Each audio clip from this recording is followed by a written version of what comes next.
అమ్మా నాకు వెనక ముందు ఎవ్వరు లేరు, నా దేవుడే నా దిక్కు, నేను ఎక్కడికి వెళ్ళి వెతకలేను, అడగలేను, దేవుడిని పట్టుకుని చెప్తున్నానమ్మా 24 గంటల టైం ఇవ్వు, రేపటి లోపల కట్టేస్తాను. మీరు ఎక్కడైనా చూసారా హాస్పిటల్లో డబ్బులు కట్టకుండా ముందు జాయిన్ చేసుకునే వాళ్ళు ఎవరైనా చూసారా?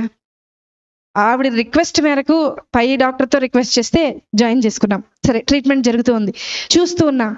మొదటి గంట చూసా ఆవిడ ఏం చేస్తుంది, ఎవరికైనా మెసేజ్లు పెడుతుందా, ఎవరికన్నా వాట్సాప్లో మెసేజ్ పెట్టి డబ్బులు ఏమన్నా డొనేషన్ లాగా గ్యాదర్ చేస్తేమో.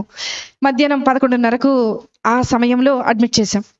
12:30 అవ్వింది. అందరినీ అడిగా, ఆవిడ ఉన్నారు కదా, ఆవిడ ఏం తిన్నారో ఒకసారి అడుగుతారంటే మా నర్సులు అందరూ అన్నారు, మేడం ఆవిడ మోకరించింది, ప్రార్థన చేస్తుంది, అసలు మేము వెళ్తున్నా పక్కకి తప్పుకోవట్లేదు మేడం, మేము అలాగే ట్రీట్మెంట్ చేసి వచ్చేస్తున్నాం అన్నారు. సరే ఆవిడని డిస్టర్బ్ చేయదు. మధ్యాహ్నం 1:30 అయింది, చూశాను ప్రార్థన చేస్తుంది. సాయంత్రం 4:30 అయింది, చూశాను ప్రార్థన చేస్తుంది. రాత్రి 6:30 అయింది, చూశాను ప్రార్థన చేస్తుంది. రాత్రి 9:30 అయింది, చూశాను ప్రార్థన చేస్తుంది.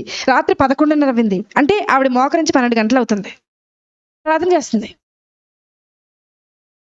1:30 రాత్రి 1:30 అర్ధరాత్రి ప్రార్థన.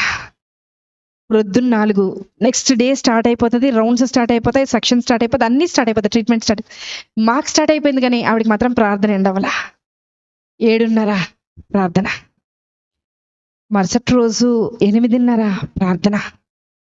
9కి బిల్ వచ్చేస్తుంది జనరేట్ అయ్యి, ఆ రోజుకి డే స్టార్ట్ అవ్వాల్సిన బిల్ వచ్చేస్తుంది. బిల్ వచ్చింది, అందరు పేషెంట్స్ రౌండ్స్ అయిపోయినాయి, ఈవిడ దగ్గరికి వెళ్ళాలి.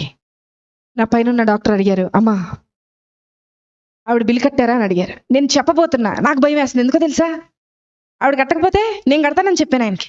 కానీ ఆవిడ ప్రార్థన చూసి నేను అనుకున్నా, కనీసం ఒక 75% నేను కడదాం, ఏదో చైన్ ఉంటుంది కదా, మా ఆయనకి తెలియకుండా అమ్మేసి కట్టేసేద్దామని అనుకున్నా. తెలిస్తే ఒప్పుకోరు కదా అనుకున్నా.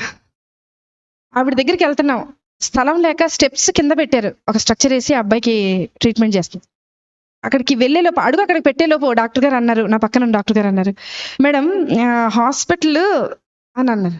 చెప్పండి సార్, ఏదో మీరు చెప్తున్నారు అంటే ఇంకా కొంచెం టైం దొరుకుద్దేమో, ఏదైనా ఆన్సర్ ఆలోచించి ఆయనకు చెప్దాం, ఎందుకంటే ఆవిడ ఇంకా కట్టలేదు, ప్రార్థన అవ్వలేదు ఆవిడది అక్కడ.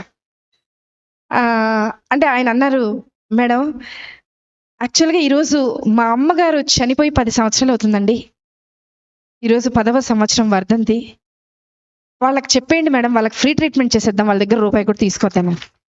నేను వెళ్ళి లేపాను ఆవిడ్ని, లేపి తీసుకొచ్చాను. బిల్లు కట్టక్కర్లేదు నువ్వు అన్నా. నాకు తెలుసు మేడం, నా భర్త వదిలేసి వెళ్ళిపోయినా, నా బిడ్డ నా చెయ్యి దాటిపోయినా, నన్ను ఈ లోకంలోకి తీసుకొచ్చిన యేసయ్య నా చెయ్యి విడిచిపెట్టడం.